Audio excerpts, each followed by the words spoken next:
bom dia a todos, em nome da Brapsa. Esse nosso bate-papo sobre TP, né, será ministrado aí pelo Caio, né, da IT2 Tex, pelo Mário, da B2 Finance, e o João, da IRCO. Tá? Então, a dinâmica vai ser feita uma apresentação pelo Caio, e aí, nesse momento, as dúvidas que vocês tiverem, vocês podem estar colocando no chat, né? No final da apresentação, nós vamos responder, vamos interagir com vocês, tá bom? E está sendo gravado, né, esse nosso bate-papo, e também nós vamos fazer um resumo dessas perguntas e respostas para estar encaminhando para vocês, tá bom? Então, Caio, por gentileza, pode começar. Bom, inicialmente, bom dia aí a todos, né? Vamos começar a nossa diversão aqui falando a respeito de transfer pricing, tá certo? Quando vocês virem minha tela, por favor, dá um toque. Edmundo, estamos vendo? Estamos vendo a sua tela.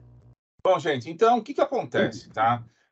Resumindo, final do ano passado, nós tivemos aí uma mudança na legislação de transfer pricing, uma aproximação com a OCDE, tá certo? E isso muda muito o nosso quadro a respeito de transfer pricing aqui no Brasil, certo? Então, o que nós temos que saber para quando nós falarmos a respeito agora de transfer pricing? Então, a primeira coisa que nós temos que ter em mente é: esqueça tudo que você aprendeu sobre transfer pricing até agora.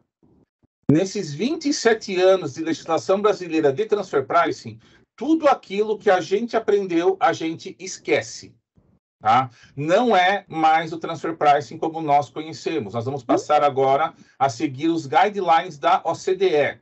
E lembrando, guideline da OCDE não é a regra, é um guideline, é uma linha de raciocínio que nós temos que seguir. Tá? Outra coisa, não existe mais safe harbor, pelo menos até agora. Então, aquelas empresas que estavam no safe harbor da exportação, que falava, eu não preciso fazer mais nada, não preciso fazer nada porque eu estou no safe harbor, esquece. Safe harbor, até o presente momento, ele não existe mais. Então, a partir de agora, importou R$1, exportou R$1, você está obrigado a fazer os estudos. E lembrem que eu estou falando, não se fala mais cálculo, nós estamos falando agora em estudos de transfer pricing. Muita gente me pergunta assim, Caio, a minha empresa já fez o estudo lá fora, tá certo? Não preciso fazer nada aqui dentro, não é verdade? Não. O que foi feito lá fora, vale lá fora. Aqui dentro do Brasil, tem que ser feito o estudo seguindo as nossas regras, as nossas normas, tá? Então, lá fora, o que foi feito lá fora serve de base para aquilo que nós temos que fazer aqui dentro. Agora, não quer dizer que o que foi feito lá fora vale integralmente para nós aqui no Brasil. Tá? Nós ainda temos algumas características específicas. Outra coisa, não existe banco de dados próprio, não existe banco de dados local. Os dados têm que ser públicos e auditáveis. Eu tenho escutado um monte de gente aí falando no mercado, não, eu tenho a minha própria base de dados. Gente, a base de dados tem que ser pública e não no nosso conceito de pública, de que seja gratuita. Ela tem que ser pública, quer dizer, eu tenho que ter acesso a essa base e os dados contidos dentro dessa base, eu tenho que conseguir auditar, tá? Eu, nesse caso, tá? Fiscal da Receita Federal. Se eu passar para o fiscal da Receita Federal uma planilha em Excel com os dados que eu coloquei lá dentro, gente, é pau na certa. Lá fora...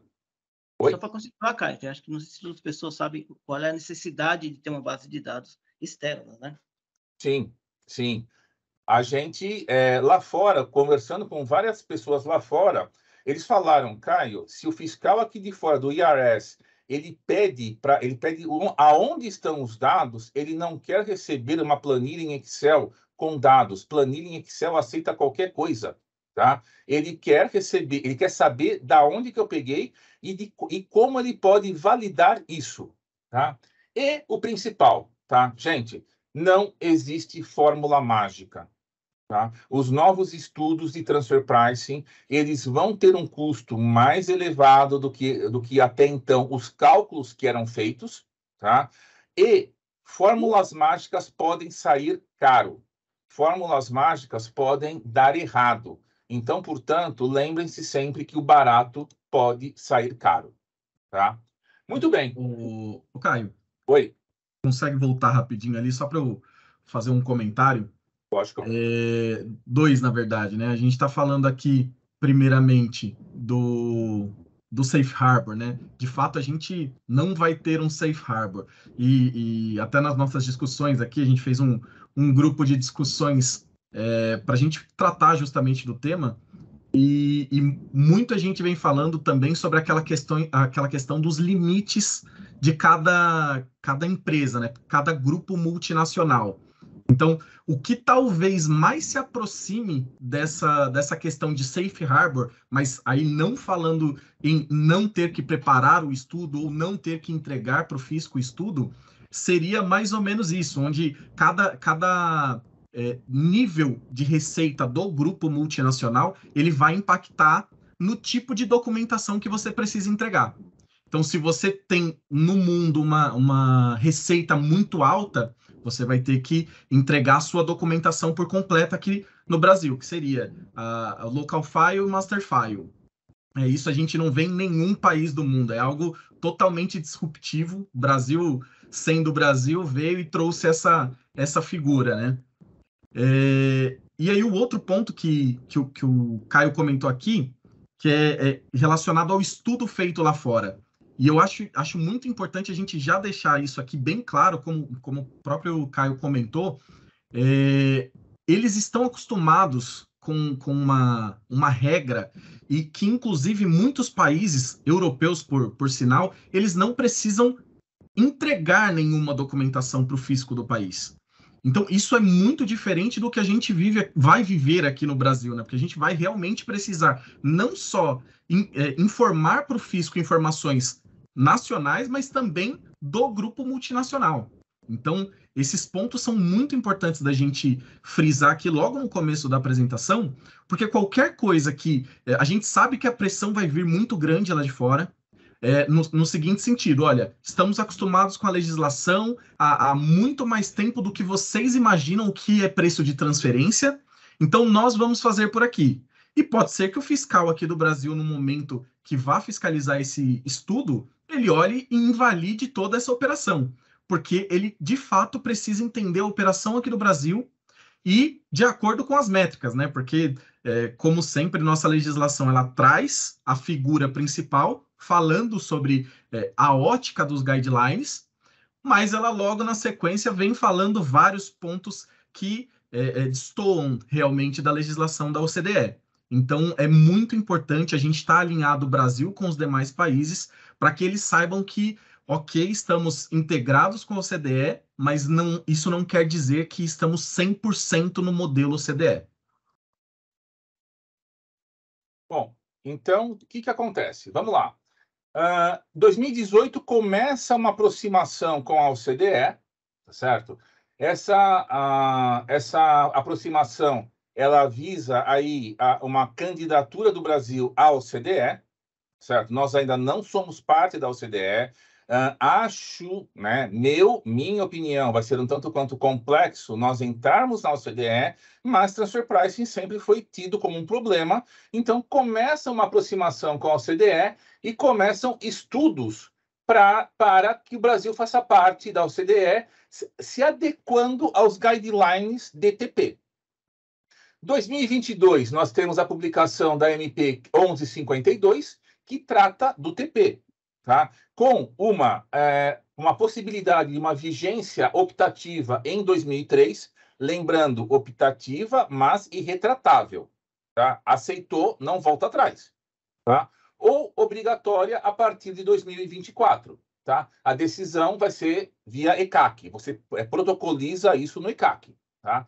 Em março de 23, temos aprovação no Congresso Nacional, aprovação efetiva da MP 1152, transformada em lei, se dá em maio, certo? A publicação da lei, da lei 14596 em junho de 23, e em setembro de 23 nós temos a publicação da IN 2161, tá? Que traz aí para a gente um horizonte de como aplicar os guidelines da OCDE. Lembrando sempre, tá? A Receita Federal fala assim, nós estamos seguindo os guidelines da OCDE, tá? Artigo 1º, parágrafo 4º, desde que aprovados pela Receita Federal. Tá? Então, como o João disse, beleza, vamos seguir a OCDE, desde que seja do nosso acordo. Tá? Muito bem. A gente tem aí a adesão à OCDE, tá certo? O que é isso? O que a OCDE traz? Atração de investimentos. Tá? É mais fácil algum país de fora investir num país membro da OCDE. Tá? Nós temos o problema do crédito tributário nos Estados Unidos, que até então havia uma bitributação quando se falava em transfer pricing aqui no Brasil. Tá? Nós não temos o histórico de seguir os tratados, tanto que o Tratado Brasil-Alemanha foi denunciado aí alguns anos atrás por causa disso. Tá? E principalmente para tentar evitar a dupla tributação e a não tributação das operações. Tá? Muito bem. Para quem acha que tudo isso é bonito, é lindo, maravilhoso, né? O governo federal, na figura do ministro da Economia, Fernando Haddad, ele já falou que a expectativa do governo é, em 2024, com as novas regras de transfer pricing, arrecadar 23 bilhões de reais. Tá? Para quem achava que era ser só maravilha, agora estamos dentro da OCDE, seguindo os guidelines, esquece. Tá? E a expectativa, tá, é de perdas, né? De 70 bilhões que o governo quer recuperar essas perdas. Quer dizer, o governo estima que as empresas não estão pagando 70 bilhões de reais relativos a transfer pricing. Tá? E ele espera arrecadar isso nos próximos anos. Então, não esperem diminuição de ajustes. Tá? Então, uma questão, Caio, observando que também uma conversa de mercado, né, quando começou a questão das novas regras de transferência, que ajuste ia ser zero. Né? Não sei quem colocou isso, vendeu esse peixe. Não, nossos problemas de preços de transferências acabaram. Estamos na OCDE. Agora, não vamos pagar mais ajuste de preço de transferência.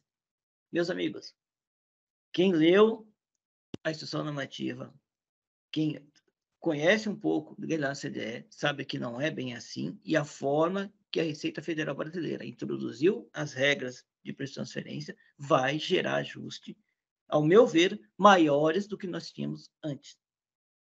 Simples assim. E eu acho aí, né, Mário, que é importante, aí a gente volta no que a gente está comentando no início dessa apresentação. Seguiremos os guidelines, mas os guidelines não serão a única avaliação feita. E essa menção nesse artigo justamente mostra isso para a gente, né? De fato, o que o Mário comentou agora é muito real. Se a gente avalia as operações relacionadas a preço de transferência em diversos países da Europa, da América do Norte e outros países, a Índia a gente não pode citar tanto porque ela realmente tem é como se fosse um Brasil nesse segmento, né? Mas se a gente olha isolado essas áreas, dificilmente você observa um ajuste de preço de transferência, de fato. O estudo ele é feito e os acordos intercompanhias são feitos para que, de fato, não tenha nenhum ajuste. As bases de dados que a gente coleta no exterior, elas são suficientes para mostrar que, economicamente, a operação daquelas empresas é factível. E a gente já parte aí, aqui no Brasil, com essa diferença. Primeiro, não temos base de dados aqui no Brasil. A gente obrigatoriamente vai ter que recorrer à base de dados de outros países, de outros grupos, né? Então, isso já começa a dificultar para a gente numa análise mais próxima, uma análise mais real. O Brasil nunca se preparou para esse tipo de coisa e as empresas, de fato, sempre foram muito fechadas, até mesmo aquelas de capital aberto. Tem algumas informações que são fundamentais para o estudo de preço de transferência com base na OCDE, que para uma empresa de capital aberto que divulga balanço, divulga as informações financeiras, a gente não consegue coletar informação lá. Então, de qualquer forma, a gente vai ter que recorrer a bases de dados externas. Isso é um fato. Sem falar que no Brasil, pela estrutura da legislação, a gente não aceita price agreement, que seria um instrumento que eu estipulo os preços que eu vou tanto praticar na importação ou na exportação, né, que já foi com base no estudo devidamente econômico, né, feito pela empresa, pela matriz lá fora, ou pelo grupo de empresas que faz parte do mesmo grupo econômico, enfim. E eu acho que na América do Sul, acho que nenhum país aceita price agreement, pelo que eu estava vendo aqui, né? E o Brasil também, não, na sua disposição da IN, também não aceitou. Não colocou nenhum artigo falando de price agreement. Mas vamos lá. O que acontece? Quando a gente fala em transfer pricing, o que significa esse conceito, né? Imaginando que nós temos uma vinculada no exterior e vende para o Brasil um produto qualquer, tá? Com uma receita de 1.100, o que quer que seja, R$1.100, $1.100, tá certo? Com um custo de 700, ela tem um lucro efetivo de 400. No Brasil, ela vende o mesmo, esse bem adquirido por 1.100, ela vende por 1.400, tem um custo de 1.100 e tem um lucro de 300. O lucro do grupo, no total, ele é de 700. Quando a gente olha a situação com preços de transferência, a gente percebe que, na grande maioria, quando a gente fala no arm's length, nos princípios de igualdade de operações, essa vinculada no exterior, ela deveria ter um lucro de 300, ela está tendo um lucro de 400. Ao passo que no Brasil, eu deveria ter um lucro de 400 e eu tenho um lucro de 300. Existe aqui uma adição de transfer pricing de 100, certo? E um ajuste compensatório no exterior de 100. Então, o que acontece? No final das contas, tá? Com um preço arm's length de 1.000 e não mais de 1.100, eu continuo mantendo o grupo tributável do lucro de 700. A diferença, eu tenho um lucro maior aqui no Brasil por consequência das condições da operação aqui no Brasil. Então, o lucro em si não vai mudar. O que vai mudar é aonde fica esse lucro maior. Bom, o que é esse princípio do arm's length que a gente vai ouvir falar agora direto, tá certo? O arm's length, ele é quando é a transação entre partes relacionadas, sendo vista, tá? Da mesma forma que as partes não relacionadas. Quer dizer, eu não vou pagar mais caro ou vender mais barato para minha vinculada do que eu faria com uma empresa terceira. Então, o que acontece? Eu vou ter agora um termo que a gente vai usar bastante também, que é a transação controlada, que é qualquer relação comercial ou financeira entre duas ou mais partes relacionadas, tá? Então, a empresa A é relacionada com a empresa aqui no Brasil. Então, este cara aqui é uma transação controlada, é a transação que vai ser alvo do estudo. E eu tenho uma transação comparável, que é qualquer transação que seja feita entre terceiros independentes, tá? E que eu vou usar para comparar as duas transações, tá bom? Aqui eu acho que é bacana, Caio, a gente comentar que essa questão de transação, ela é muito significativa agora, né? O cálculo de preço de transferência nas métricas anteriores, ela basicamente era feita item a item. Se eu tenho um serviço X, se eu tenho 100 produtos, eu vou ter 100 cálculos diferentes, porque eu tenho 100 produtos. Hoje, com essa questão de transação, a gente está falando de algo muito mais englobável, né? A gente vai pegar aí a transação de importação. Talvez a gente quebre essa transação de importação por tipos de negócios. Então, eu tenho um produto que ele tem um custo agregado muito grande. Essa transação de importação dessa família de produtos, eu vou analisar com uma ótica. Eu tenho uma outra família de produtos que eu vou ter que analisar de uma outra ótica. Mas a gente já não está mais falando item a item, né? Código de part number por part number. A gente está falando de transação. A transação de empréstimo, a transação de serviços, a transação de importação e exportação. A gente tem esse englobamento onde a gente vai analisar como se fosse uma cesta, né? A gente, inclusive, tem esse termo nos guidelines da OCDE, onde a gente coloca dentro de uma cesta vários produtos que são similares para avaliação. Sim. E também, aproveitando aí o gancho, aí tem que tomar um cuidado, né? Que também no mercado, também o brasileiro é impressionante, ele vai para o caminho mais fácil, né? Então, acabou. Então, jogo tudo no mesmo pacote em uma transação única. Não é bem assim. Possível é? Possível é. Não, mas não quer dizer que se aplica para todas as empresas, para todas as transações, vai ser uma possibilidade. Tem que ter um estudo, né? Como a própria legislação define, hoje é um estudo. Eu preciso entender o que a sua empresa faz. Hoje, como foi abordado, com a lei antiga, a gente fazia operação, né? Tinha lá, importava o produto A, vendia o produto A, cálculo. Importava o produto B, exportava o produto B, cálculo. Né? Eu posso ter tudo isso na mesma transação, porém, eu preciso documentar essa transação. Eu preciso entender o que a empresa faz. Então, tudo hoje passa a ser muito mais subjetivo e muito mais questão de análise e estudos. Então, tem tudo que eu fizer hoje na companhia, além de eu entender a operação da companhia, o que demanda horas, por isso, quando o Caio falou no início, que o trabalho fica mais caro, porque não é simplesmente jogar numa máquina calculadora, tem uma planilha Excel que faz os cálculos, né? O cálculo é o menor dos problemas. Eu preciso entender essa operação, enquadrar ela, desmembrar, documentar cada processo da empresa para ter o melhor estudo de preço de transferência possível. Né? Que esse estudo de preço de transferência, essa análise da operação da companhia, que vai definir qual o método, né? Apesar de ter uma sequência na IN dos métodos de preferência do fisco brasileiro, mas ele também fala o método mais adequado. Se eu não for seguir, por exemplo, o PIC, né? Eu tenho que ter uma documentação que justifique por que não estou aplicando o PIC e fui para o PRL, e assim por diante. Né? E aí, o que acontece? O que a gente vai falar muito, tá? Em transação controlada, transação comparável e nos conceitos do que são as partes relacionadas, que também mudam, tá? A lei antiga falava em basicamente matriz e filial, tá? Agora eles instituem um termo chamado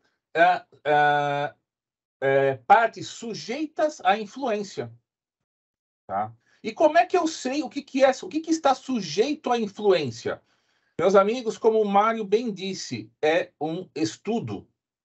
A partir de agora eu vou ter que mostrar, comprovar que aquela pessoa, né, aquela empresa da qual eu importo, ela não tem influência sobre mim. Eu vou ter que ter fluxos da empresa, da companhia no exterior. Eu vou ter que justificar o porquê aquela transação não está dentro do estudo. Tá? Ou se está, por que está e como está, né? Porque ele fala aqui, conceito de partes relacionadas é mais abrangente e caracterizado a partir da influência exercida. Então, não é mais agora pegar ali a minha listinha de participantes, lá de importadores e de pessoas para as quais eu exporto e falar é vinculado, não é, é vinculado, não é. Eu tenho que agora mostrar o porquê que ele não é, tá? O porquê que é e o porquê que não é. Tá? Então, a gente tem aí, e uma mudança interessante é que paraísos fiscais, tá? São aqueles locais, tá certo? Em que não tribute a uma alíquota máxima inferior a 17%. Então, agora, além de tudo, para aquele exportador, para aquela pessoa da qual eu exportei, naquele país que eu nem lembro o nome dele, eu vou ter que ir lá e vou ter que ver se aquele cara tributa a renda a pelo menos 17%. É aquela questão, né? Antigamente era muito mais fácil, que tinha um IN que falava quem eram os paraísos fiscais, né? Então, criava uma listinha. Mas a pessoa, mas por que não fazem isso? Simples. Tem alguns países, né, que a gente não tem coragem de falar que é paraíso fiscal, né? Então, é mais fácil colocar. É 17% e você enquadra ele, né? Ah, pô, tem o nosso amigo Uruguai aqui do lado, né? Faz parte do Mercosul. Ah, porra, não posso falar se ele é paraíso fiscal ou não, não vou colocar ele dentro do Black Book, né? Mas eu preciso agora analisar cada país, né? Aí vem aquelas discussões, um cliente também, colocando um aspecto prático, né? Mas eu vou tratar isso por país, ou vou tratar isso por região, né? Por exemplo, tem a Ilha da Madeira, né? Em Portugal, ele não é um país, mas antigamente era considerado um paraíso fiscal, né? Era considerado um paraíso fiscal, porque tinha uma tributação favorecida, né? Aí tem a questão dos Estados Unidos e Delaware, né? Delaware tem uma tributação favorecida. E como a gente vai tratar isso, né? Como a gente vai documentar isso? O país não está localizado em tributação favorecida, obviamente, mas algumas regiões são com tributação favorecida, né? O próprio Brasil tem o caso da Amazônia, né? As empresas localizadas, como a gente vai tratar isso, né? Então, coisas que estão muito subjetivas, que levam, mais uma vez, ao estudo, à documentação, né? Ou seja, a análise efetiva da transação. E aí, voltando um pouquinho para a influência, né? O Caio fez um comentário muito bacana que, inclusive, traz um questionamento, talvez algum de vocês aí que está participando tenha isso em mente. Mas a gente tinha uma disposição na legislação anterior que falava sobre o vínculo e quem são aquelas partes vinculadas. E a gente tinha, na legislação bem expresso, a questão da empresa que tinha a exclusividade na operação dentro do país. E aí, na 2161, e na lei propriamente dita, ela não trouxe nenhuma menção a isso, mas a gente justamente traz essa questão que o Caio comentou da influência. Né? O que é essa influência? E a influência, muitas vezes, ela vai se dar de acordo com essa operação de exclusividade. Então, muitos dos meus clientes aqui que tinham operações de exclusividade acabaram me questionando, né? João, e aí? A gente vai continuar sendo obrigado a fazer? E vendo por isso, não tem nenhuma definição expressa efetivamente como existia na legislação anterior, mas essa questão, essa palavrinha influência, ela já traz para a gente uma visão muito clara de que seguimos da mesma forma. O que a gente observa é que a legislação, ela cada vez mais, ela joga a responsabilidade para o contribuinte, né? O contribuinte que ele tem que provar se ele é ou não, né? Então, aquilo não está mais expresso em lei, mas eu tenho que ter uma documentação, eu tenho que ter minhas justificativas. Ah, eu sou influenciável? Sim, ok, caminho mais fácil. Não sou influenciável, por quê? Né? O ônus da prova é do contribuinte, né? Sempre. Exatamente. E aí, gente, o que acontece? Até então, até agora, 2023, né, a gente sempre teve aqueles casos, né, de que, nossa, eu tenho que entregar a declaração de imposto, a declaração lá, ECF, né, semana que vem, e eu lembrei que eu não fiz o cálculo de TP. Opa, Marião, tá aqui meus dados, tá aqui minhas notas fiscais, tá aqui meus SPEDs, roda o cálculo. Uma semana, né? Exatamente. Como a gente chega na feira e pede um pastel, tá? A partir de agora, nós temos um estudo que tem que ser feito, e esse estudo, ele tem algumas etapas. Qual que é a primeira etapa? A primeira etapa, nós temos que delinear as transações que a empresa tem. Eu não vou simplesmente pegar, como o João comentou, eu tenho 100 produtos, eu vou fazer 100 cálculos. Não. Eu posso ter transações, tá? Eu posso chegar à conclusão que eu tenho 101 transações. Eu tenho uma transação para o produto e tenho uma transação de todos os produtos juntos. Então, esse delineamento da transação é uma parte que você vai ter que conhecer a empresa. Tá? A partir do momento que você entendeu como é que a empresa funciona, você vai fazer a escolha do método mais apropriado. O que é esse método mais apropriado? Até então, o que era comum fazer? A gente chegava, fazia o cálculo, deu 100 milhões de ajuste. Tá concentrado 99 milhões, está concentrado em 3 produtos. Opa, vamos buscar o pique para esses produtos. Eu podia escolher o método que me dava o menor ajuste. A partir de agora, 2024, eu não tenho mais essa opção. Eu tenho que seguir o método mais apropriado. Mas, Caio, o método mais apropriado está dando um ajuste gigantesco. Sim. Paciência. Tá? Nós vamos, na sequência, escolher a parte testada. É a parte que a gente vai buscar lá nos bancos de dados internacionais. Quais são as empresas que têm características próximas ao delineamento das operações que nós fizemos na empresa que nós estamos trabalhando? Então, eu vou buscar nesse banco de dados, nós estamos falando em bancos de dados globais, que tem dados, tá, de 30 milhões de empresas, tá, no mundo. Nós vamos começar com o Brasil, nós vamos abrir para a Mercosul, nós vamos abrir para a América Latina, nós vamos abrir para a Américas, nós vamos abrir para a Europa, para a Ásia. A gente vai ter que achar a empresa que mais se aproxima da parte controlada, da transação controlada que nós queremos analisar.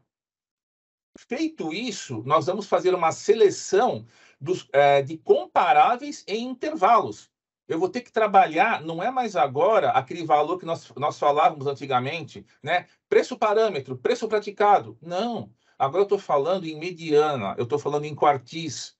Eu estou fazendo uma análise totalmente subjetiva e econômica daquela transação, daquele delineamento que eu fiz. Tá? E, na sequência, eu vou preparar uma documentação. Tá? A lei, tanto a lei quanto a IN, ela deixa um ponto em aberto que fala assim, olha, no grupo até 15 milhões não tem que entregar a documentação. Quer dizer, até 15 milhões de operações, vocês não têm que entrar no ECAC e disponibilizar a documentação. Não quer dizer que vocês não tenham que ter a documentação para casos de eventuais fiscalizações. Tá? De 15 milhões e 1 a 500 milhões, você é obrigado a entregar uma documentação simplificada. Tá? Quem já leu a IN sabe que de simplificado não tem nada, tá bom? Mas tudo bem, o termo é simplificado. E acima de 500 milhões, você tem que entregar a documentação completa. E essa documentação, ela traz todo o histórico das operações que você tem. Como é que a sua empresa funciona? Como é que a empresa está organizada no mundo? Por que você não considerou o participante B e considerou o participante C? Você tem uma documentação extensa, você tem uma documentação complexa e uma documentação que o fiscal, ao ler, vai ter que entender o que você quis demonstrar ali, porque senão ele pode falar que aquela documentação não é válida. Então, esse estudo, ele é um estudo para empresas relativamente simples, tá certo? Nós estamos aí imaginando alguma coisa de 3 a 4 meses de trabalho, porque não é simplesmente eu sentar na frente do computador, colocar nota fiscal eletrônica, colocar SPED, processar e dar um resultado. Não, nós vamos ter que contar a historinha desde lá da criação, 14 bilhões de anos atrás, o universo foi formado numa grande explosão, né? Então, a gente começa a contar essa história. Tá? É um trabalho que vai demandar tempo e atenção das empresas. Não é mais um cálculo, é um estudo. E aí a gente falando aqui, né, Caio, voltando só 2 passos aqui nessa questão da parte testada, o Caio colocou muito bem essa avaliação que a gente vai ter que fazer e que a gente já sabe que não tem base de dados no Brasil, então a gente vai recorrer para bases externas. aí a América do Sul, a América Latina e expandindo aí para o mundo em última opção, que na verdade é o fluxo que o fisco, na verdade, identifica, né? E ele coloca mais ou menos para a gente. Mas é importante também a gente ter em mente que não é simplesmente eu pegar uma empresa para comparar com a minha. A nossa documentação aqui, a instrução normativa, ela traz um mínimo de empresas para que você torne isso comparável. E a gente vai além dessa quantidade de empresas comparáveis, se você vai usando empresas da América do Sul, América do Norte, Ásia, Europa, você ainda tem que fazer os ajustes relacionados a esses países para que se reflita ao que o Brasil pratica. Então, não é eu pegar uma empresa comparável na Europa e simplesmente comparar o percentual dela aqui no Brasil, porque não vai fazer sentido algum. A gente tem que entender a operação de lá, que é justamente o que a gente faz com a análise funcional, vai entender quais são os processos dessa empresa. Muitas vezes a empresa aqui no Brasil é uma simples revendedora. Lá na Europa, a mesma empresa, ela tem a parte produtiva, ela tem a parte de pesquisa e desenvolvimento, a quantidade de funcionários que ela tem é extremamente maior que o Brasil, e não faz sentido você trazer essa mesma comparação para falar, olha, o percentual deles está entre um range de 3% a 8%. Então, eu joguei bem alto, né? O intervalo normalmente é menor, mas está dentro desse intervalo e o Brasil tem que estar nesse intervalo também. Não faz sentido. E é justamente o que as empresas lá fora querem trazer para o Brasil. Fizemos o estudo na Europa, essa é a base que a gente tem, então vocês devem seguir isso. Não funciona. Não funciona mesmo. Então a gente vai ter que... Até a gente está pensando em algumas junções de projetos onde a empresa no exterior vai preparar uma parte da análise e a gente aqui no Brasil minimamente vai ter que validar essa preparação que eles fizeram. Então tem todos esses detalhes que a gente tem que se ater aí no momento da preparação. Uma coisa que eu vou comentar aqui no passo 2 é a escolha do método. Tem que lembrar que, como eu já tinha observado anteriormente, a escolha do método mais adequado, também tem que seguir aquilo que a Receita acha que é o mais adequado. Ela coloca uma sequência de métodos lá, né? Então, eu começo lá com o PIC, depois o PRL, assim por mais métodos, né? Então, quando a gente fala de escolha do método, não é que a gente tem a opção de escolher, entre aspas, o melhor método para a companhia. Tem que seguir uma sequência. Então, vou ter que desqualificar os métodos que não são aplicáveis e justificar a não aplicação do método. Ou seja, antigamente era muito mais simples. Eu escolhi o melhor método, não precisa justificar o porquê eu não optei pelo método A pelo método B. Não. Se eu estou aplicando o método agora, eu tenho que desqualificar o método anterior, porque eu não apliquei. Então, tem que ter um estudo justificando isso, né? A questão da parte de terceiro, documentação no exterior, o Caio também observou a questão lá do custo. Por que o custo? Essas bases não são de graças. A gente tem que pagar por isso, né? Então, e bem pago, né, Mário? E bem caro, né? Porque eu falo, base pública é pública, então eu tenho acesso. Olha, não é bem assim. Então, tem empresas que coletam essas informações públicas e concentram em bases de dados. Só que ninguém dá essas bases de graça. Então, a gente tem que pagar por isso. Então, esse é um custo que a gente não tinha antes na execução do nosso trabalho, que a gente vai ter que absorver e, consequentemente, repassar para os nossos clientes. E é caro. São bem caras. Bem caras. Quanto maior a quantidade de informação dentro da base, mais caro o acesso a essa base de dados. Bom, dando sequência, o que a gente tem que considerar, para vocês terem uma ideia, o que a gente vai considerar quando a gente faz um delineamento da transação? A gente vai considerar os termos contratuais da transação. Eu vou analisar por que para o seu vinculado, tá? Você vende por R$10 uma peça e aqui no mercado interno, para um terceiro, você vende por 50. Ah, Caio, mas isso é uma política da empresa, porque o meu vinculado lá fora, ele compra muito mais e tem desconto. Ótimo. Aonde está escrito isso no contrato? Aonde estão essas políticas? Cadê? Tá? Eu tenho que fazer uma análise funcional. Eu tenho que ver quais são as funções desempenhadas, como o João bem lembrou, quais são as funções desempenhadas pela empresa? O que a empresa faz aqui no Brasil? Ela só revende? Ela tem gasto com marketing, né? Então, eu tenho que saber como é que funciona isso, quanto que ela gasta para vender aqui no Brasil, para eu poder comparar com a empresa lá fora, com a lucratividade que eu tenho das empresas lá fora. Características específicas dos bens, direitos ou serviços. A gente está falando, tá, daqueles contratos de cost sharing, por exemplo, que a gente simplesmente paga para o exterior uma parcela que lá fora acha justo. Não é mais assim. Preciso saber como é que isso está sendo pago, como é que está sendo, como é que isso é feito. Como é que eu chego na conclusão de que o Brasil tem que pagar 10, e não 9, e não 8, ou 15? Tá? Eu tenho que ver as circunstâncias econômicas das partes e do mercado em que operam.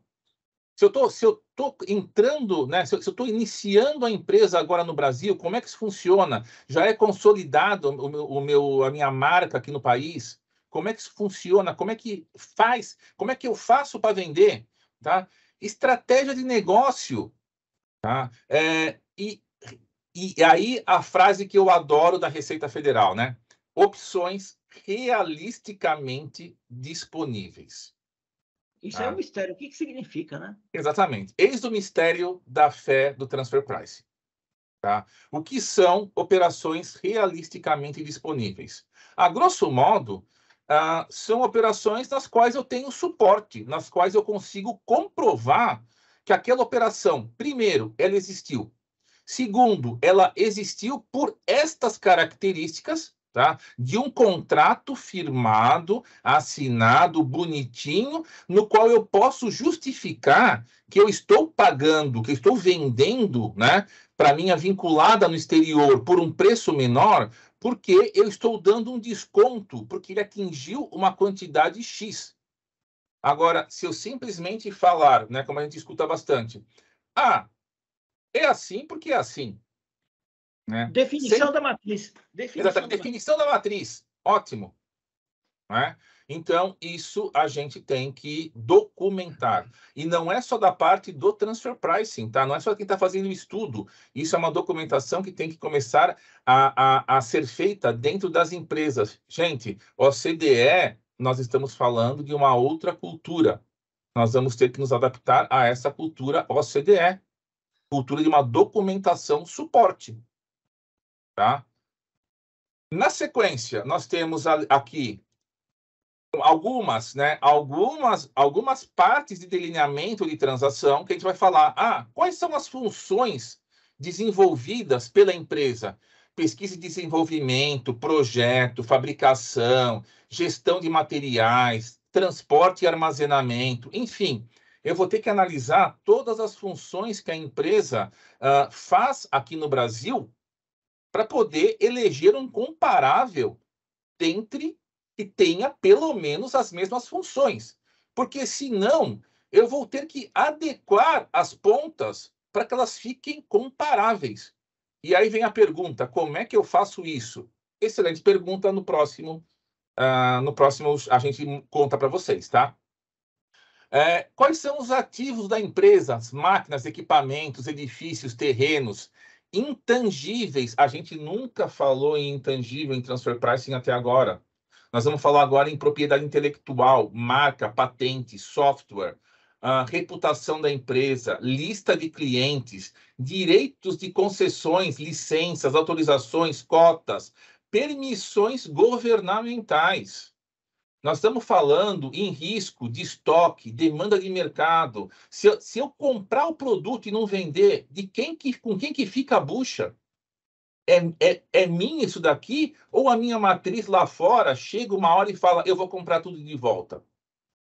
A gente tem que fazer essa análise funcional. Ela não é simplesmente uma análise por cima. Ela é uma análise que vai ter que demonstrar ponto a ponto o que eu estou fazendo, por que eu estou fazendo, e o melhor de tudo, esta análise funcional, ela vai suportar a minha decisão, tá? Do porquê eu não estou usando o PIC, o PRL, e eu estou partindo para as metodologias de comparação de lucratividade. Então, se eu não tiver isso muito bem escrito, eu posso tomar uma atuação lá na frente que vai ser gigantesca. Tá? Outra coisa, aproveitando um gancho, né? Como a gente já viu em seminários de outros concorrentes, né? Sem querer falar mal, mas concorrentes aí já fala, vamos partir para o método da lucratividade, sem falar para o cliente que se sua empresa não está no lucro, você não tem que falar em método da lucratividade. E nós sabemos que no Brasil muitas empresas estão com prejuízo acumulado, né? E o cenário da economia não é favorável para reverter essa situação. Então começa a funilar e vão começar a sentir saudade da legislação antiga que quando a gente não tinha um método aplicável, a gente não fazia cálculo, a responsabilidade era do fisco. Você lembra? Ó, eu comprei imobilizado, eu revendo imobilizado? Não revendo, então não tenho PRL. Esse imobilizado ele é vendido para terceiros? Não é, porque ele é propriedade intelectual da companhia e só é vendido para empresas do grupo, ou então não tem o PIC. A empresa abre o CPL? Não abre, porque tem segredo industrial. Então, que método eu vou aplicar? Não tem um método a aplicar. Se nós não temos acesso à informação, o fisco também não tem acesso. Então, ele não pode usar de informação privilegiada. Isso acabou. Agora, nós temos que fazer cálculo para tudo. E não existe mais item que vai ficar sem cálculo. Olha que coisa maravilhosa, né? Royalties vai entrar. Você lembra quando tinha aquela questão de pesquisa e desenvolvimento que era registrado no INPI, não estava sujeito à regra de preço de transferência? Isso não existe mais, vão ter que fazer cálculo. E aí, Marião, vem aquela pergunta, aquela coisa básica, né? Não, mas eu tenho registro dos meus royalties no INPI e o INPI me autorizou a pagar 5% de royalties. Maravilha! Problema nenhum. Só que o mercado paga 2%. Você está pagando 3% a mais. Meu amigo, para as regras de transfer pricing, isso não vale. Acabou essa história. Não é? Fora que não é só o cenário econômico, né, Mário? Se a gente for avaliar a questão da empresa como um todo, se a gente faz alterações significativas, inclusive isso é algo que a gente vai ter que entender muito bem nos próximos anos, a Receita Federal e a aduana brasileira, elas têm divergências de pensamentos, de legislações, e eu não posso simplesmente adotar uma métrica e adotar um procedimento que o meu grupo transaciona, porque eu posso ter um impacto com a aduana brasileira. Eu não posso simplesmente falar, olha, eu importava esse produto a 3% e agora eu vou aumentar para 10%.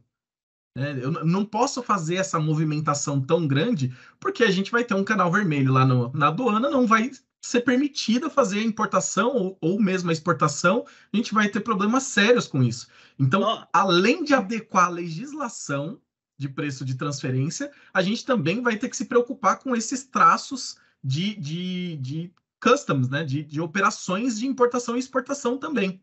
O cobertor é curto. O cobertor é curto, você puxa de um lado, exatamente. do outro. Né? A lei de transferência, ela não prevalece sobre os demais. Né? Ela não é magna, né? Ela não vai prevalecer sobre os demais. Né? Então, então vou reduzir o preço. Você pode cair no antidumping. Né? E assim vai. Mas assim, agora que eu acho interessante da lei nova, e até agora, pelo que a gente acompanhou, aqui no nosso pequeno grupo de transferência, alguns clientes perguntam, e os bancos? Isso aí não vai cair sobre os bancos, que nunca... Os bancos sempre foram privilegiados, né? Bancos nunca fizeram cálculo de preço de transferência, né? Pelo que eu entendo, agora os bancos também estão sujeitos a preço de transferência, né? Falta saber se o fisco vai ter coragem de peitar uma instituição financeira e falar, cadê o estudo, né? Bom, vamos lá. Eu acho que... Eu não sei como isso vai se dar, né, Mário? Mas pensando nos gigantes, talvez não tenha nenhuma intervenção. Dos menores, que agora são vários, né? Talvez respingue alguma coisa. Né? A brincadeira vai ser boa. Exato. Porque a questão não é se o fisco vai ou não fiscalizar aquela empresa. Um banco pequeno não pode cobrar o fisco porque ele não está fiscalizando um Itaú da vida. Né? Ele vai simplesmente fazer o trabalho dele, ter que demonstrar a informação dele. Se o outro banco faz ou não, é um problema dele. Então, vai ser uma questão também. Aí a gente já parte da análise econômica para uma discussão política. Né? Eles já vão tratar de uma outra forma por conta do status do banco. Então, bem sensível também. Sim. Vamos lá, gente. O que acontece?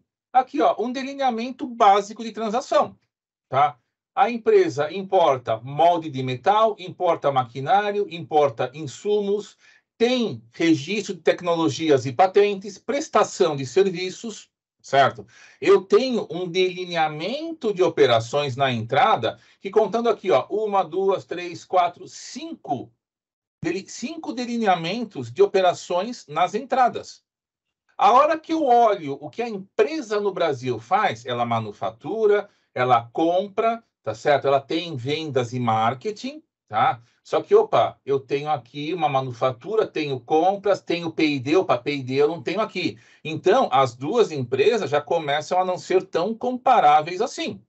E na saída, eu tenho um produto que eu vendo para uma indústria automotiva, que eu sei que historicamente eu tenho um custo, eu tenho um lucro reduzidíssimo, tá? E do outro lado, eu vendo o mesmo produto para um distribuidor, que eu sei que só porque eu coloquei uma caixinha bonitinha estampada ao nome da empresa, do fabricante de automóveis, eu tenho um lucro gigantesco. Então, como é que eu faço o delineamento dessa operação? Né? Como é que eu vou falar que eu importei um molde e eu não vendi o molde? Só que eu vendi um carro, eu vendi uma peça. Então, só, aproveitando, né, Caio, você está falando de uma análise de transação, né, JP? De uma empresa que tem uma operação uniforme durante o ano, né? Sim. Agora, imagina lá, o João está prestando serviço para o Caio, e o Caio conta toda a história dele da operação, levanta a documentação. Aí o Mário aqui, que é o diretor, lá tem o presidente, fala, agora vamos fazer uma fusão, uma aquisição, uma cisão no meio do ano. E já está o estudo de empresa em andamento. Mário, você não entende que não se faz fusão, cisão, incorporação no dia 31/12? Isso não existe. Não existe, não vai acontecer. Ou seja, aquilo que eu comecei, ou seja, o preço de transferência ele tem que ser dinâmico também. Agora, todo mundo tem que lembrar que qualquer operação que vai mudar a estrutura da companhia vai impactar no estudo. Então, aqueles comparáveis que eu tenho ali durante o ano, né, que eu estava estudando até setembro, novembro, conforme agora eu tenho um novo um corpo estranho nessa operação, muda tudo. Muda tudo. Pode até mudar as bases de comparáveis, né? Ou seja, todo aquele estudo que a gente começou a fazer no início pode ser jogado por água abaixo e começar um novo estudo. Exatamente. Né? Um novo estudo. Olha que cenário a gente entrou. Né? Que cenário a gente entrou. Então, a gente tem que pensar muito bem agora naquilo que eu vou na estratégia, porque a gente precisa conhecer a estratégia da empresa, como a empresa vai se comportar naquele ano, para a gente poder ter o máximo de segurança na hora do estudo de preço de transferência. E aí a gente entra, né, na parte que acho que mais interessa a todo mundo, né, que são a escolha dos métodos. Eu vou entre aspas, escolha, né? Escolha, tá? O que acontece? Até então, tá? Eu tinha lá PIC, PRL, CPL, CAP, eu podia escolher o melhor método, o método que resultasse no menor ajuste possível. Acabou, gente. Os nomes são parecidos, tá certo? Os nomes estão próximos, só que esses nomes não querem dizer nada. E o principal, o primeiro método que eu tenho que aplicar é o PIC, tá? O preço independente comparável. Eu tenho que olhar na minha base de dados interna da empresa, tá certo? Se eu não comprei aquele produto, tá? De um terceiro, e comprei também do meu vinculado. Tá? PRL, vamos dizer que eu não tenho PIC, eu vou justificar que eu não tenho PIC, eu vou provar que eu não tenho PIC, eu vou passar para o PRL. Ótimo, eu só exporto para vinculada. Não tem exportação para terceiros. Eu só exporto para vinculada, eu só vendo aqui, não tenho como aplicar o PRL. Ótimo. Aí eu começo a ir para os métodos de custo mais lucro, o MCL, ou o MLT, a margem líquida da transação, que são os famosos Cost Plus e o TNMM, que a gente escuta toda hora. Só que eu só posso aplicar esses métodos a partir do momento que eu desqualifiquei a aplicação do PIC e do PRL. Tá? Um exemplo claro. Tá? Imaginando que a minha empresa lá fora chegou para mim e falou assim, já fizemos o estudo aqui, tá certo? E nós identificamos que a nossa margem do TNMM é 5%. Tá? Então, a partir de agora, tá? Eu não vou mais aplicar o CAP, que é 15%, eu vou aplicar, vocês vão colocar 5% de margem nas minhas nas exportações que vocês fazem para mim aqui na matriz. Ou veio uma ordem de fora falando que não é mais 15, é 5. Joia. Só que aí, quando eu estou analisando, fazendo o delineamento da informação, o delineamento das transações da empresa, eu identifico que eu não tenho PIC, tá? Só que a empresa vende o mesmo produto que ela exporta para a matriz e que agora está com 5% de lucratividade, certo? Não mais dos 15%, porque o TNMM é 5%, tá? Só que no mercado interno, eu vendo o mesmo produto, e como esse meu produto é muito bom, eu domino o mercado, eu tenho 50% de lucro nesse produto. Olha que maravilha, eu não posso descartar o PRL. Portanto, eu tenho que aplicar o PRL, não vou nem falar em TNMM para esse produto, tá? E os 15% que eu achava caro, agora virou 50%. Então, voltamos naquele primeiro slide, que é o seguinte: o que foi feito lá fora, vale lá fora. Nós temos que fazer o estudo aqui dentro. Não tem como usar o estudo lá de fora, porque nós vamos ter aqui uma tropicalização das normas da OCDE. Embora o governo, a Receita Federal, insista em todos os documentos, em todos os livros, em tudo que eu conversei com o pessoal da Receita Federal, eles me afirmaram, Caio, é copy-paste da OCDE. Gente, não é. Eu tenho que fazer o estudo aqui, porque embora isso daqui seja copy-paste da OCDE, eu tenho um método PRL que eu não tenho como descartar no mercado local. Eu não posso usar MLT, tá? Porque eu tenho um método anterior, que eu tenho forma para ele, eu tenho todos os dados para ele, e eu não posso descartar esse cara. Então, a gente tem que fazer o estudo local. Não tem como fugir. E, repito, eu só posso passar de um método para outro quando eu descaracterizo a possibilidade de utilizar o método, tá? O primeiro método eu descaracterizei, passo para o segundo. Descaracterizei o segundo, passo para o terceiro. Tá? Aqui, a gente ainda está falando PIC PRL, a gente ainda está falando de dados que estão dentro da empresa. Aqui, eu estou falando de dados que eu preciso de bases de dados para comparar custo mais lucro, tá? Lucratividade, tá certo? E margem líquida da transação. O que a gente mais escuta hoje em dia é essa siglazinha aqui, ó, TNMM, que é o método aplicado pela maioria das empresas lá fora. Só que só um parênteses. A gente sempre escuta o TNMM mais uma margem mágica, né? De 5%. 5%. É meio que padrão. Você discute com qualquer um no mercado. Não, o que a corporação utiliza é o TNMM com margem de 5%. Ok. De onde foi que saiu esse número? Por que esse número?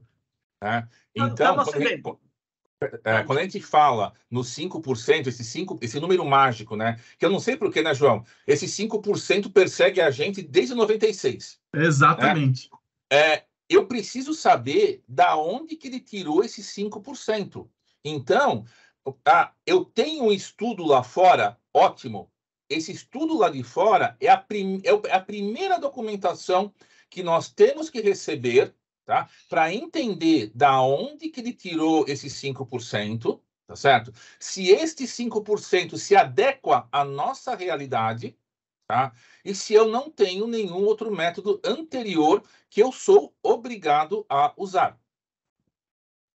Tá? Então, não adianta... lá fora falou. Lá fora falou. Joia, é a realidade deles. Nós temos que trazer isso para a nossa realidade. Tá?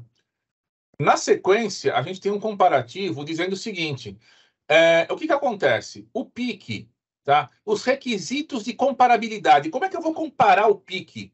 Esses requisitos são muito altos, porque eu estou comparando preço independente comparável, eu estou comparando produto, eu estou comparando uma transação muito específica. Tem que ser igual, gente. Tá? Então, eu tenho que ver se esse cara aqui é utilizável. Ele é utilizável para quê? Para intangível, operação de commodities, empréstimos, financiamentos. Tá? Ele é fácil de executar e mais comparável. Se as informações estiverem disponíveis, não adianta eu falar que laranja é igual banana, porque laranja não é igual banana e laranja tem que ser igual banana. Eu tenho que comparar laranja com laranja. Se eu falar que eu estou comparando Lima da Pérsia, tá, com laranja Bahia, eu vou ter que comparar, eu vou ter que ajustar uma das partes para as duas laranjas ficarem iguais. Porque eu não posso comparar laranja Lima da Pérsia com laranja Bahia. Não dá. Tá? Então, aqui a gente fala desses métodos, tá certo? E como aplicá-los. Ó, o PRL, o requisito de comparabilidade é alto e é para distribuição de produtos acabados. Tá? Como eu falei, eu exporto para vinculada e eu vendo no mercado local. Tá? São poucos ajustes necessários. Tá? A confiabilidade é afetada se existirem diferentes materiais, composições. Quem trabalhou em indústria automotiva sabe que o carro que é vendido aqui, embora seja exportado, não é o mesmo carro. Então, você tem que fazer essas comparações. Tá? Agora, o próprio estudo da Receita Federal, eles falam que a grande maioria dos casos vai ficar no MCL e no MLT. Tá? Então, mas para isso eu preciso desqualificar esses preços aqui de cima. Tá bom?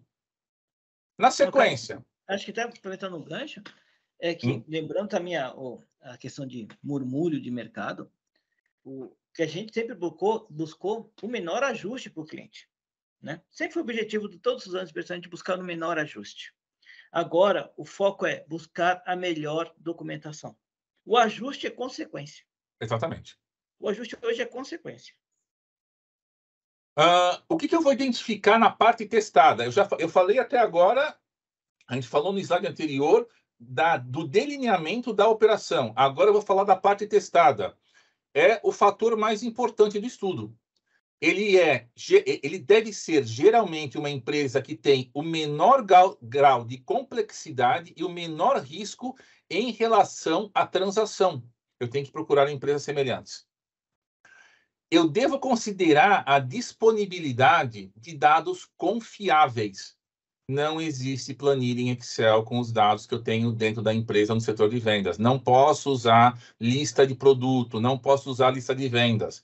O fiscal tem que ter essa informação fácil. Tá? Eu tenho que ter a necessidade de fazer o menor número de ajustes possíveis na transação. Por quê?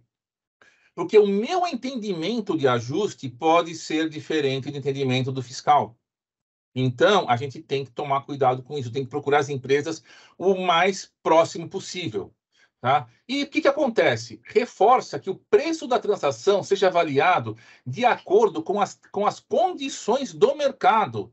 Óbvio, eu estou no Brasil, eu vou tentar usar uma empresa brasileira para comparar. Não existe. Ótimo, vamos ver no Mercosul. Vamos ver América Latina. Vamos ver Américas. Mas quando eu falo em Américas, eu estou colocando dois fatores ali um tanto quanto complexos. Eu estou falando de junto termos Estados Unidos e Canadá. E não dá para comparar com o Brasil.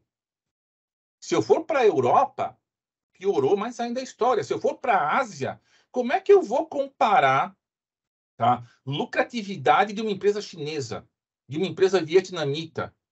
Então, temos que tomar cuidado, tá, com a parte testada. Muito bem.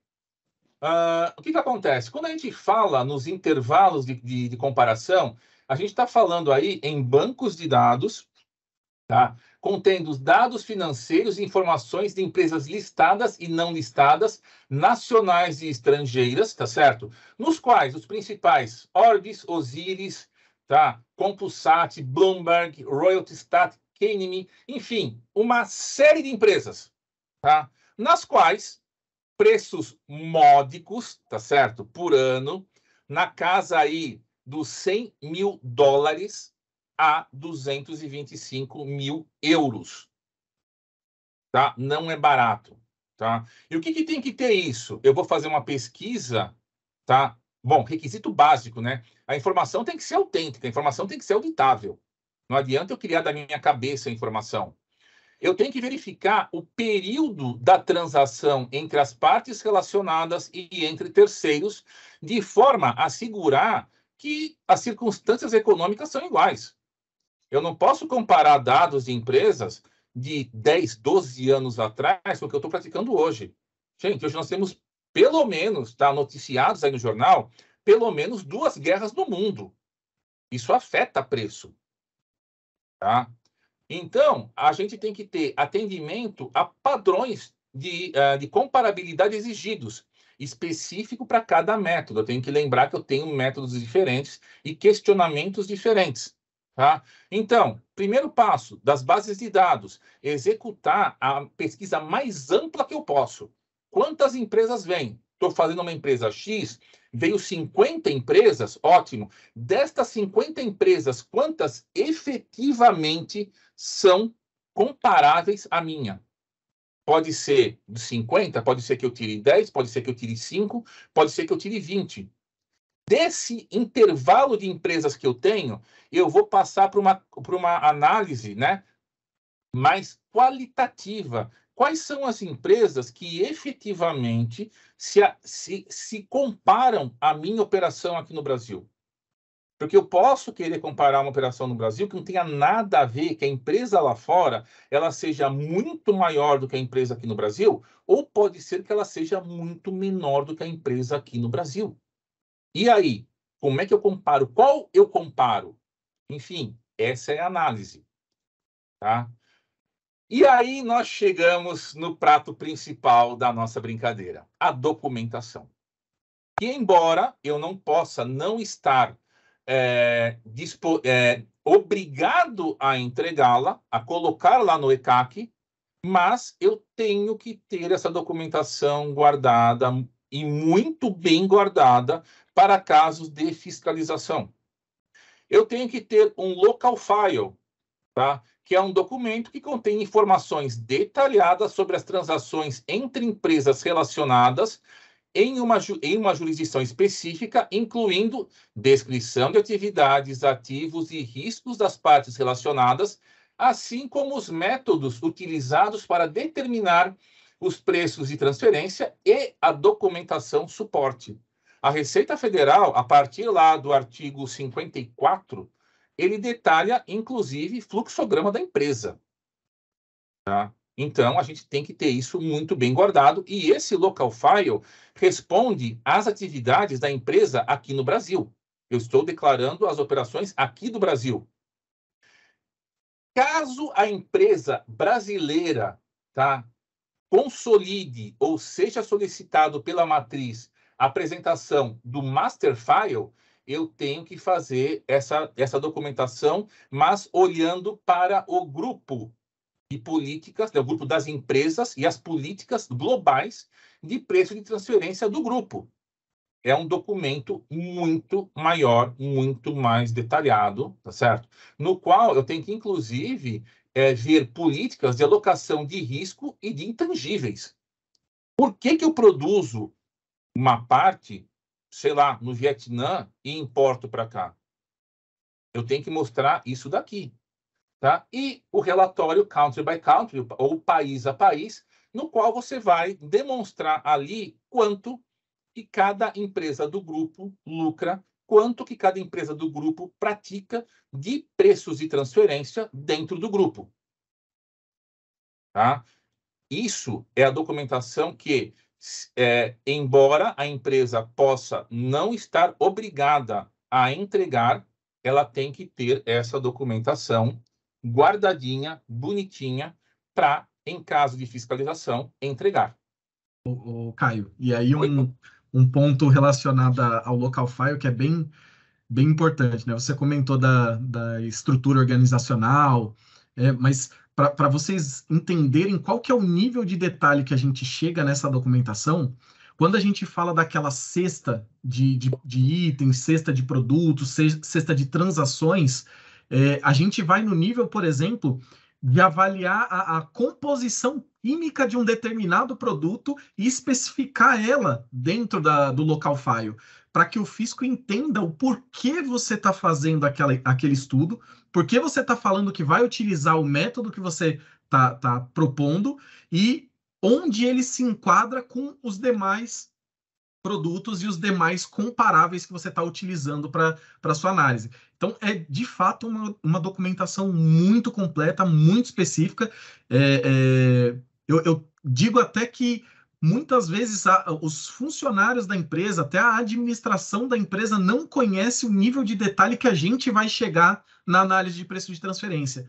Porque, de fato, a gente vai sentar com a engenharia, a gente vai sentar com o departamento de custos, com a controladoria, a gente vai discutir com todos os key users realmente que têm informações relacionadas a partes no exterior relacionadas, né? Exatamente.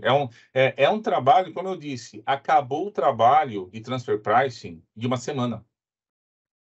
Tá? Você imagina como é que é a agenda do controller de uma empresa de médio porte, tá? Para sentar com um cara chato na frente dele, que vai fazer um monte de pergunta indecente para ele, certo?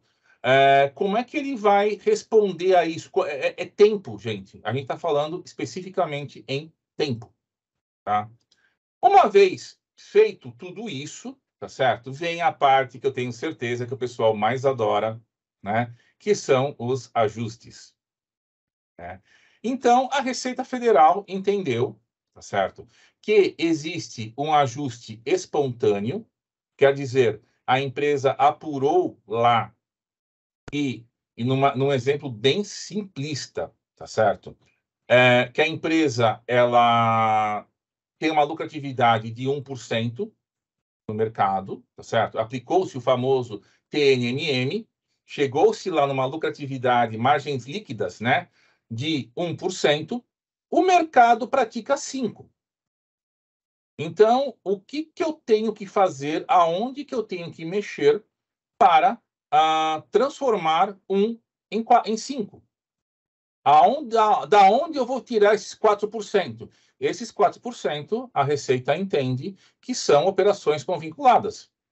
Então, você vai ter que baixar o valor, um valor X, tá certo? Para chegar nos 5%, tá bom? E este valor que você baixou, para chegar nos 5%, você baixou no seu custo, que é o único lugar que você pode mexer, certo? Esse valor é o valor do seu ajuste. Pois muito bem, você vai pegar esse ajuste e vai declarar esse ajuste para fins de transfer pricing. Aí vai pagar um imposto de renda em cima disso. Lindo, fantástico, maravilhoso. A Receita Federal foi lá, tá certo? Não disse que não tem ajuste, certo? Foi lá, falou, não tem ajuste nenhum. Eu apliquei o TNMM e não deu ajuste nenhum. O fiscal foi lá, entendeu que, opa, você poderia ter aplicado um PRL aqui. Você tem um ajuste de X, certo? Portanto, eu adiciono às suas bases tributáveis de IR e CS o valor que eu achei. Tá? E um detalhe interessantíssimo, tá? Que a gente até agora não comentou, ia deixar para o final, tá? Mas o que acontece? A pessoa que fez o cálculo dentro da empresa, o controller, o CFO da empresa, o diretor, o presidente da empresa, ele agora é responsável pelos cálculos. Tá? Contratando um terceiro para fazer o cálculo, este terceiro também assume responsabilidade pelos cálculos. Então, você imagina se a gente, para fazer um trabalho, né, que era com nota fiscal eletrônica, XML, SPED, coisa que a Receita já tinha informação, a gente muitas vezes era chato nos detalhes. Imagina agora que a gente responde solidariamente por isso. Nós vamos ser muito mais chato. Tá? O ajuste compensatório, tá certo? Realizado pela empresa no Brasil até o encerramento do ano calendário para ajustar a transação ao valor do arm's length. Poderá ter um efeito de aumentar ou reduzir a base de cálculo do IR e da CS. A parte do aumentar, gente, eu não tenho a menor dúvida. Tá? O aumentar, sem problema, o governo vai falar, você tem que aumentar a sua base de cálculo. Joia! Durante o ano, eu faço acertos e conserto isso. Agora, eu quero ver o primeiro que falar, Receita Federal, estou mandando grana para fora porque eu tenho que reduzir. Eu extrapolei os quartis, tá? E eu tenho que mandar dinheiro para fora para compensar a minha vinculada lá fora. Esse eu quero ver. Esse é o primeiro que e a gente não tem nem previsão ainda, né, Caio? Não. Relacionada a Banco Central. Como que eu vou fazer essa remessa? Não existe um ajuste contrário de preço de transferência para eu justificar essa transação. Então, vocês veem o quão desconexo a gente ainda está com essa situação, né? A gente não sabe se a aduana vai ter impacto, se a Receita Federal vai ter impacto, se o Banco Central vai ter impacto, mas no final das contas a gente vê que tudo, né, tá ligado e alguma coisa vai sair daí. Agora, quando também, e eu acho até importante mencionar isso em conversa com o Mário, com o Caio, a gente tem mais ou menos o mesmo pensamento em relação aos nossos clientes, que foi justamente para 2023 aconselhá-los a realmente não migrar para a nova metodologia. A gente tem alguns aqui que efetivaram, né, a solicitação, já estão fazendo os estudos, mas, no geral, a gente pediu para que esse tempo fosse dado, para que a gente permanecesse na legislação atual, para que a gente tivesse tempo para entender essas lacunas que existem na legislação, que não são poucas. Né? A gente tem muita coisa ainda que está sendo discutida, que vai sair nos próximos meses, esperamos, né? Assim como esperamos a IN 2161, a gente está esperando mudanças e atualizações dessa instrução normativa em breve. Né? Esperamos com muita força aí. Muita força, porque segundo consta, né? Segundo reza a lenda, né? A Receita Federal vai emitir instruções normativas específicas para cada caso específico que existir. Então, esse aqui é um caso. Como é que eu vou mandar dinheiro para fora para reduzir a minha base de lucratividade? Tá? E mesmo quando eu falo em aumentar, tá certo? Porque como é que eu aumento a minha base de cálculo? Eu tenho que, como o João bem disse, eu tenho que refletir isso no Comex, na aduana. Opa, o cara me passou aqui uma nota de crédito, tá, de $1 milhão.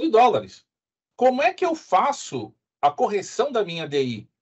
Né? Se é que eu tenho que fazer, né? Que eu paguei imposto em cima disso, né? Eu posso recuperar o imposto de importação que eu paguei em cima disso? Então, assim, gente... Isso vai gerar uma cadeia de discussões que não dá para imaginar. De fato, tem muita coisa para ser avaliada nesse meio do caminho. A gente tinha essa situação na legislação anterior, né? Os complementos no final do ano, deu um ajuste muito grande, vamos pedir aí uma nota de crédito as famosas notas de crédito. E a gente fazia, né, esse ajuste de acordo com o que a empresa solicitava, pensando justamente nesse ajuste. Mas aí vem essa questão, né? Esse ajuste que a gente tem que fazer na contabilidade, ela deveria refletir na operação.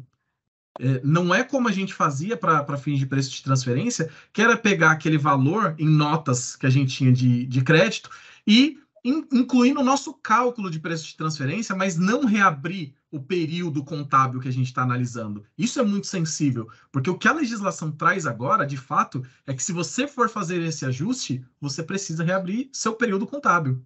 Então, reabrir mês a mês e fazer a alocação disso para que reflita no final do ano. A gente está pensando em uma operação que a gente vai precisar esperar o ano acontecer, todas as operações para a gente sentir o que aconteceu e lá no final do ano reabrir todo o período contábil para corrigir isso.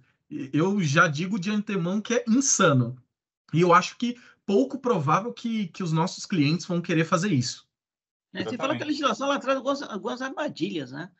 Quando a gente olha a questão de delineamento de operação, a gente lembrar que a legislação, o conceito de basket, de compensação de ajuste positivo e negativo, não está na legislação atual. A IN não trouxe a compensação de ajustes, né?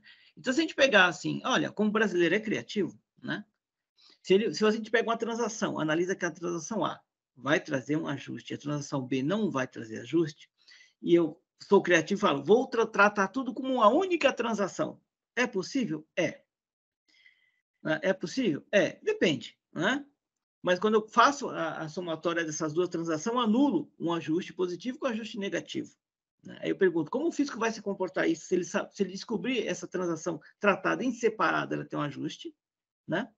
E ela, sendo acoplada a outra transação, ela não tem ajuste. Porque eu estou trazendo o conceito de basket, de compensação, né? Isso também não está explícito. A lei não fala como tratar isso, caso aconteça, né?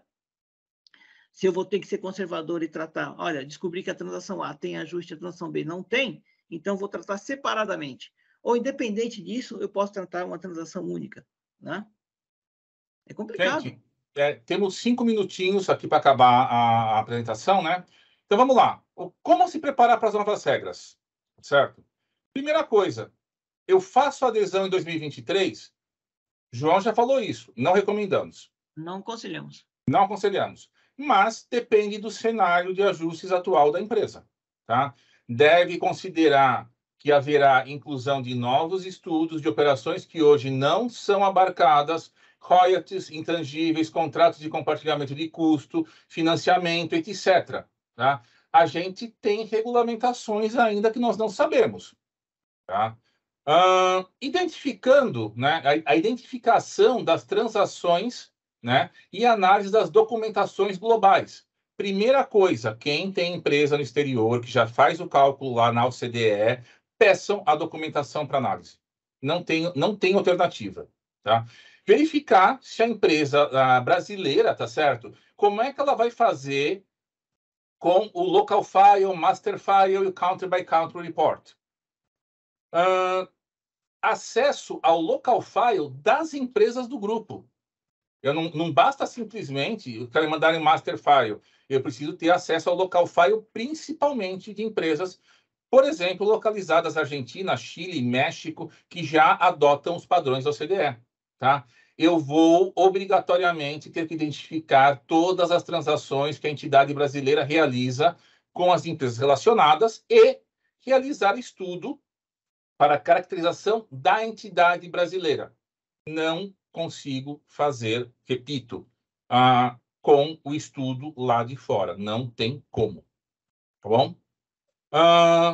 Tem que verificar se tem aderência, identificar parte, documentação, necessidade de realização de alguma mudança em transação. Como eu falei, a gente volta à cultura da empresa, contrato, preço, função, risco, ativo, tudo isso vai sofrer com a nova legislação de transfer pricing. As empresas estão achando que é simplesmente, como era até então, uma simples linha no final do DRE, não é mais. Tá?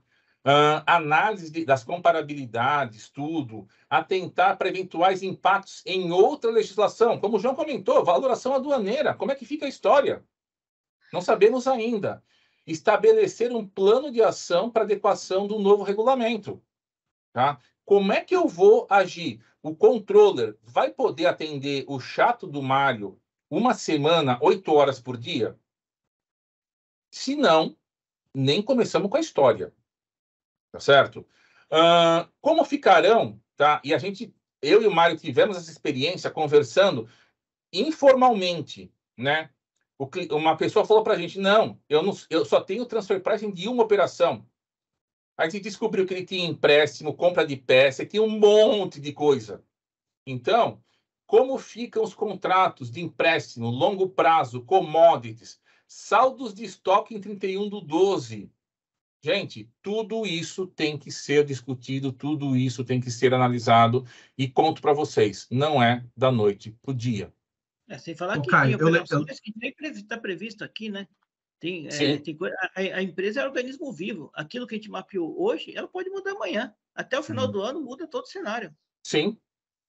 Caio, eu lembrei de um ponto aqui que você comentou também alguns slides atrás. Acabou os slides. Boa. Que é referente a... Me fugiu aqui. Coloca ali no último slide, só para eu me recordar aqui. Vamos pegar no tranco. Então, a gente fala muito sobre contratos, né? E lá num slide anterior, quando você estava falando sobre o delineamento, da análise dos contratos, quando a gente está falando dessa regra de contratos, o contrato ele é muito subjetivo, tá? A análise ela não tem que ser feita especificamente com um contrato firmado e assinado.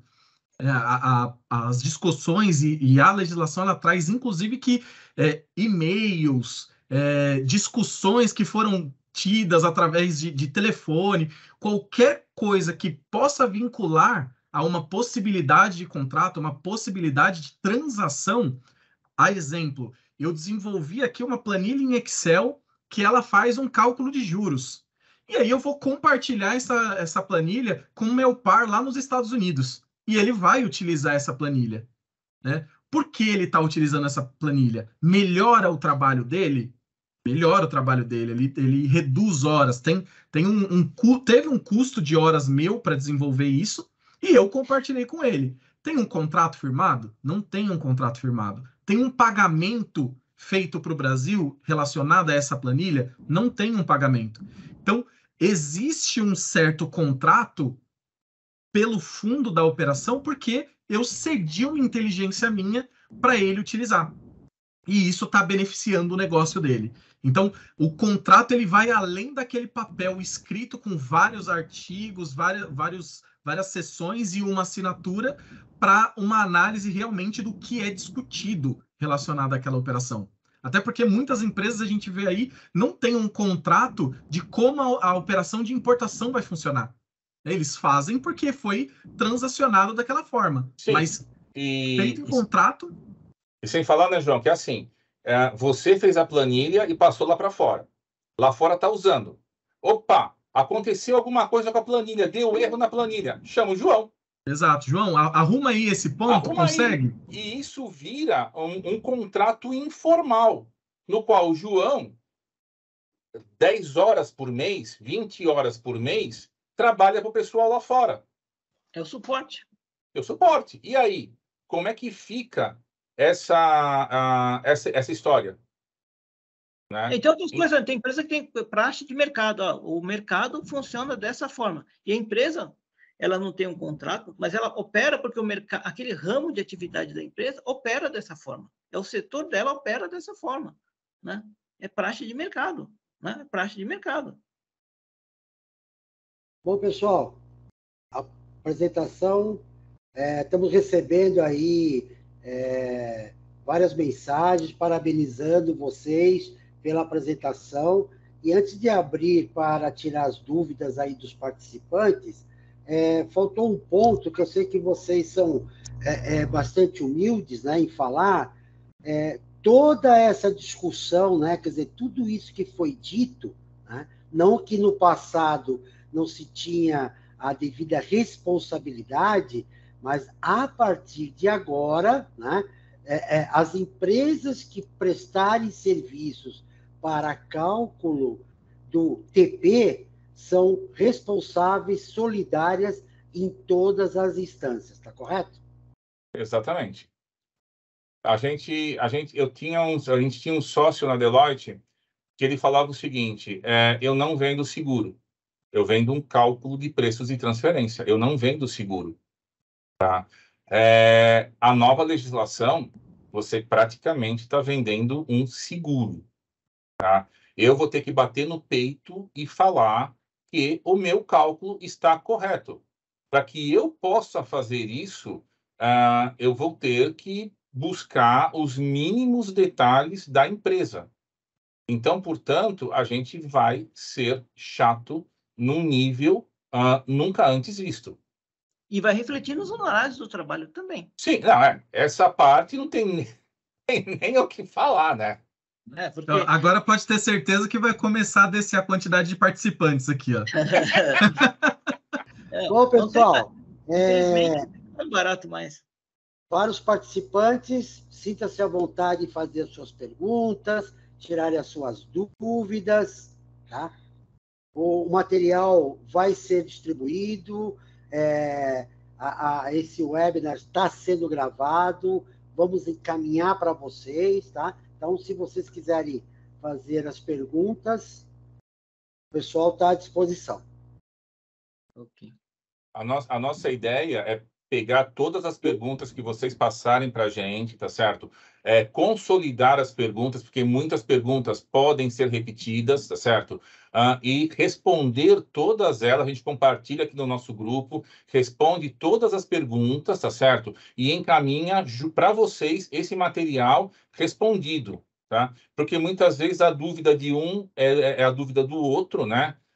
E a gente sabe que às vezes a forma como se pergunta, tá? Ainda mais uma legislação subjetiva como a gente tem hoje, ela vai, como é que se fala? Resultar em entendimentos e respostas diferentes. Tá? Então, fiquem à vontade aí para perguntar, para querer, né? Enfim, sintam-se em casa.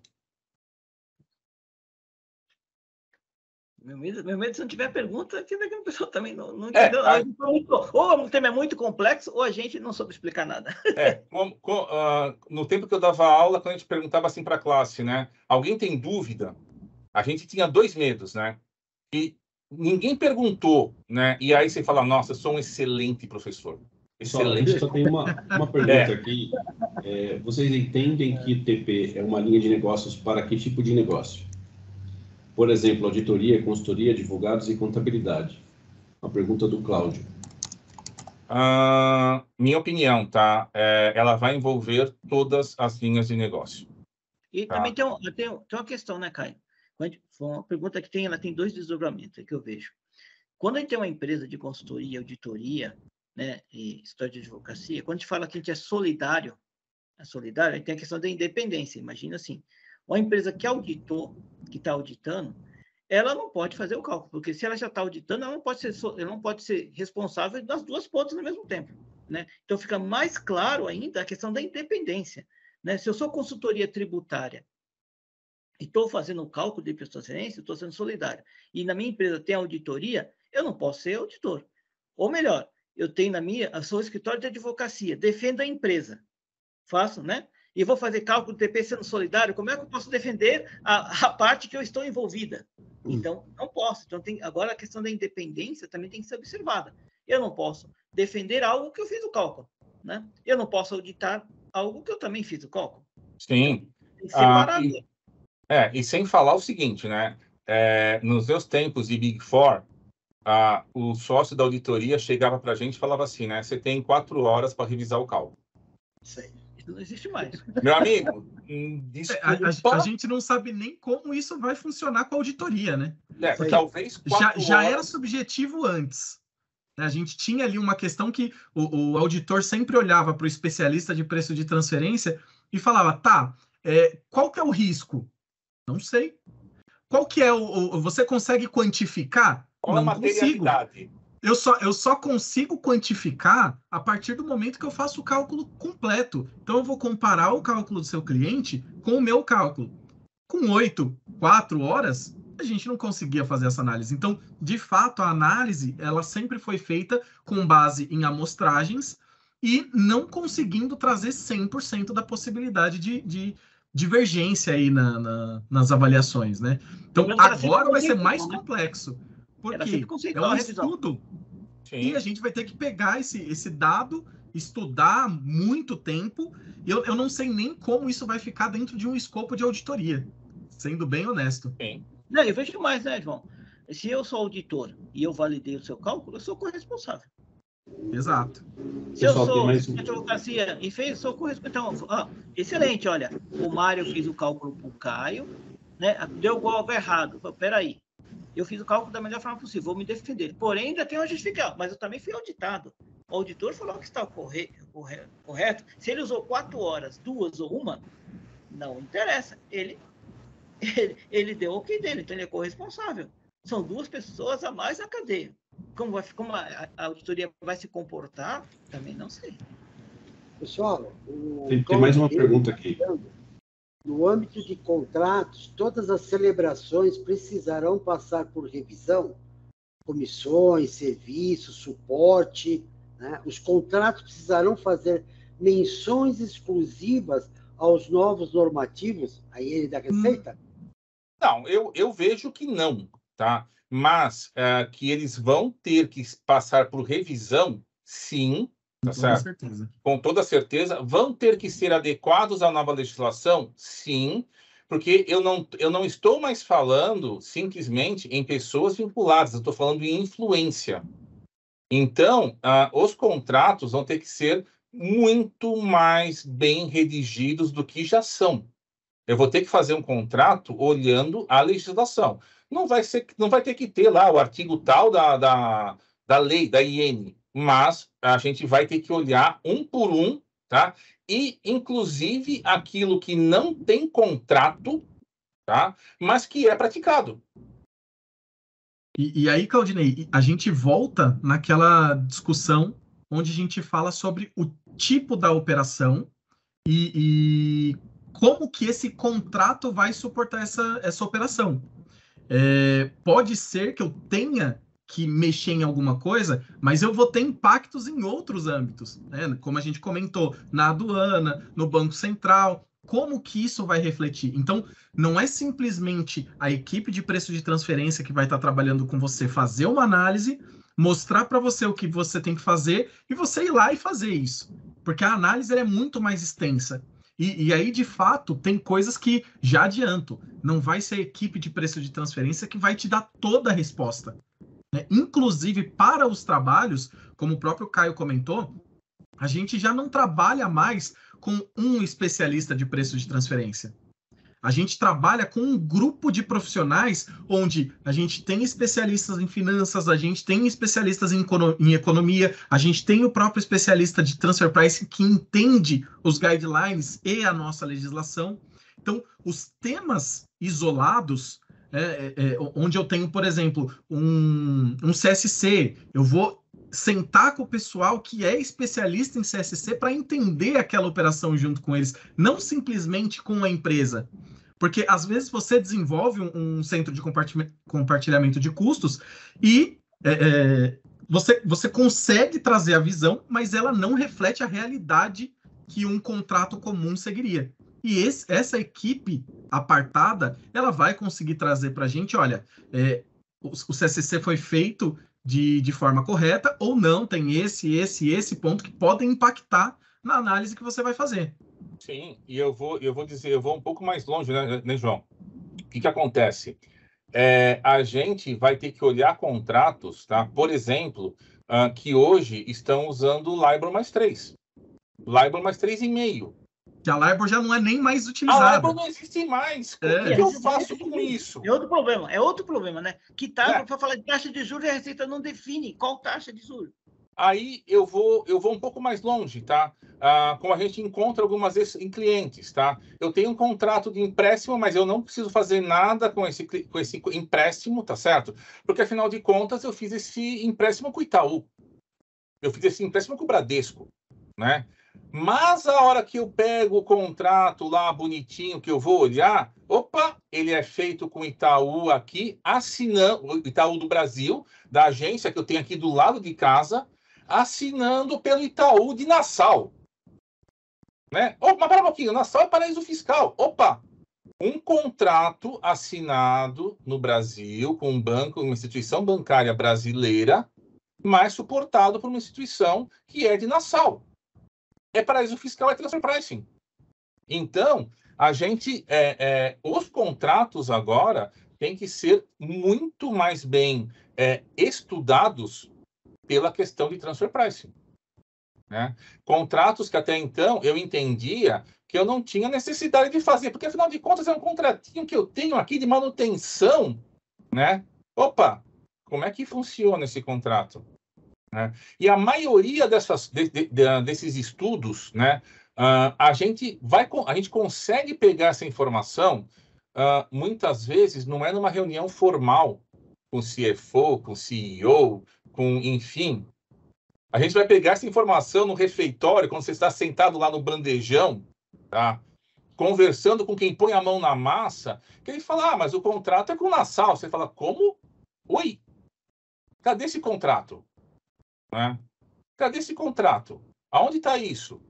Né? Então, a gente tem que pensar muito agora na formalização, tá? E aí, né, fazendo um paralelo, né, com países que fazem essa formalização muito bem, tá? Lembrem-se que vocês também estão gerando provas, né, do que vocês estão fazendo, para o bem e para o mal. Tá? Então, muito cuidado com isso. Como eu falei, é uma mudança de cultura da empresa. Nós estamos saindo de uma cultura Brasil, nós estamos saindo de uma cultura que eu faço o que eu quero, porque a partir de qualquer momento eu refaço, eu entrego um novo cálculo, eu faço. Nós estamos partindo para um padrão OCDE. Nós estamos partindo para um negócio que, se você escreveu, é aquilo que tem que ser cumprido. E isso vai refletir, quando você fizer o country by country, quando você fizer o master file, isso vai refletir nos países na quais as suas empresas estão. Porque vocês acham que o country by country vai servir para quê? Para os outros governos trocarem figurinhas e verem que vocês estão lucrando mais onde não deveriam. Mais alguma pergunta, pessoal? Se ninguém tiver mais alguma dúvida, a gente está encerrando esse nosso bate-papo. Se vocês tiverem mais dúvidas aí também, gente, compartilhem por e-mail com a gente, que a gente vai discutindo também. Fiquem à vontade. Tá. Fiquem à vontade para contactar o Edmundo, o pessoal, para tirar dúvidas, passar as dúvidas para a gente, tá certo? A nossa ideia é fazer com que essa legislação de transfer pricing fique o mais claro possível, tá? Porque não tem coisa pior, tá? No meu ponto de vista, do que você ter que refazer um trabalho que você pagou caro, tá? Que você vai pagar de novo, certo? E muitas vezes isso daí vai gerar um problema gigantesco para as empresas. Lembrando que uma fiscalização ela não acontece no ano. Essa documentação só vai vista daqui a 5 anos. Daqui a 5 anos eu nem sei o que eu tomei no café da manhã. Então, a gente vai o quê? Vai ter o quê? Vai pegar aquele documento, vai ler, vai entender, aí depois fala, mas não era bem assim. Mas já foi. Né? Daqui a 5 anos, hoje o que está na memória, né, o que está sendo feito é recente, então ela tem que refletir isso no documento. Porque daqui a 5 anos, isso vai ser a nossa segurança. E por isso que o local file, por exemplo, ele é extremamente detalhista, né? Porque, na realidade, quando você pegar o local file e for discutir os termos estão todos na documentação. É um relatório extremamente extenso com o mínimo dos detalhes. Então, você não vai precisar guardar um e-mail de... Não, essa documentação foi passada, esse contrato foi firmado através do e-mail X anexado. Você tem toda uma base de provas na própria documentação. Então, se você faz ela bem durante o ano, você vai ter um suporte muito bom quando você for fiscalizado. Se você não fizer, primeiro que a implicação vai ser grande, né? E segundo que você não vai saber explicar. O pessoal não faz pergunta, eu vou fazer. A pergunta que todo mundo me faz e ninguém tem... Tá lá. Qual base o fisco vai usar? Rezam as lendas, né? Papo de vendedor, tá certo? Que é de uma determinada empresa do mercado externo. Tá? Reza a lenda. Tá? Tá? E aí falando para vocês, se fosse eu, tá certo? meu sócio se meu sócio se disputa, ele vai ter um chilique, tá? Mas se eu sou o dono da base, uma base robusta, uma base confiável, uma base auditável, tá? Eu disponibilizo de graça essa base para a Receita Federal. Eu nem cobro, falo, tá aqui, meu amigo. Você só fala o seguinte, eu uso a base tal. Tá? Porque assim, a gente sabe que a Receita Federal, se ela quiser, ela tem os dados via EFDs, via ECFs, via ECDs, ela tem possibilidade de montar essa base de dados. Todavia, né, aí tem a vírgula, né? Todavia, essa base não é pública. Ele não pode disponibilizar os dados que eles têm internamente. Então, eles vão ter que aceitar dados dessas empresas que são públicas. Tá? Então, alguma empresa, pelo menos já que eu conversei, ele falou que eles estariam disponibilizando os dados, a base de dados deles para a Receita Federal. Então, o que eu posso afirmar vai ser uma base externa, não vai ser uma base local, vai ser uma base externa. Tá? Nós temos bases aí, em alguns países do mundo, uma base em especial é a maior base que se tem conhecimento, e eu imagino que esses caras que vão oferecer para a Receita Federal esse ponto, tá? E só lembrando, tá? Também um detalhe, agora que a Mara tocou na parte de base de dados, tá? Não existe, até o presente momento, uma base única que suporte transações de lucratividade, transações de commodity, transações de empréstimos, transações de royalties. Tá? O mundo OCDE especializou-se em bases, cada empresa se especializou em um tipo de base. Tá? Então, não é assim, eu vou contratar a empresa X, eu tenho tudo lá dentro. Não. Você vai ter que contratar a X, a Y, a Z, a W, a A, a B, dependendo do trabalho que você for fazer. E o custo só aumenta. E o custo, né? É o que eu falava. A gente até então, quando a gente falava em cálculos de transfer pricing, nós tínhamos já um custo totalmente depreciado do que foi gasto, do que foi investido para desenvolver os sistemas. A partir de agora, acabou-se isso. A gente tem custos efetivos por trabalho feito, por trabalho realizado, e esses custos vão influenciar o custo final do trabalho. E volto lá no primeiro slide, tá? Não existe milagre, esses custos são altos, tá certo? E, portanto, não esperem, né, preços propostas, né, de preço de transferência com base no que a gente tinha até agora. E desconfie se aparecer coisa barata. Desconfie se aparecer coisa barata. Outra pergunta, assim, pessoal, né? Diante da nossa experiência aí nos últimos 20 anos de preço de transferência, um pouquinho mais até, a gente sempre observou que o fisco, quando ele faz uma operação de fiscalização, ele demanda de 6 meses a 1 ano. Isso no PRL, né? Com as informações internas. Na visão de vocês, meus amigos, como você acha que o fisco vai se comportar em questão de tempo de uma fiscalização?